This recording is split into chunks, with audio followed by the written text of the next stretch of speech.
Today we're going to go through a quick exercise to improve bicep function. We're going to do that by working on what we call neuromechanic drill for the musculocutaneous nerve. So if you are going to the gym today and you're going to be doing some pull-ups, you're going to be doing some chin-ups, you have a history of biceps tendonitis, you have some golfer's elbow or tennis elbow or some kind of other pain issue, it is often worthwhile to work on the musculocutaneous nerve. So what we're going to do first is we're going to check your bicep contraction capacity. The way that we're going to do that is by doing what I consider to be kind of a maximal isometric contraction. We're not going to do that with a barbell. Instead, we're just going to do it through movement. So put your arm out in front of you. I'm going to be working on my left arm. Begin with your palm down.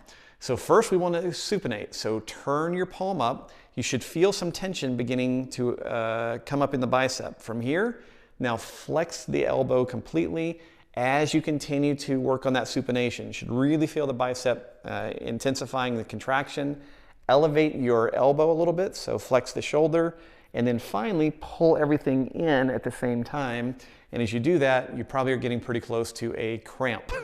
So you just want to see how much tension you can create. Just make sure that you don't hurt yourself because it is a really intense bicep contraction. Now, the way that we do the nerve glide, just like we always teach in our neuromechanics section, is we're going to be aiming for a tension of 3 out of 10. So do not do this super intensely. We're just going to start gradually and work our way in. So the basic setup is this. Begin in a neutral stance. Let your arm hang down by your side. Now you're going to grab your thumb with your other fingers. From here, you're going to push your wrist forward. All right, so thumb across, grab it, push your thumb forward. Now make sure that you've locked your elbow. And what I want you to do next is I want you to depress your scapula, so pull your shoulder blade down, and then begin to take your arm back behind you a little bit. Depending on how your nerves are kind of arranged, you'll begin to feel some tingling, typically right along the thumb side of the forearm. If you're feeling a stretch or some tingling there, that means that you're impacting on the musculocutaneous nerve. Some people will not feel anything and they may need to add a little bit of either internal or external shoulder rotation in order to really feel that in the distribution.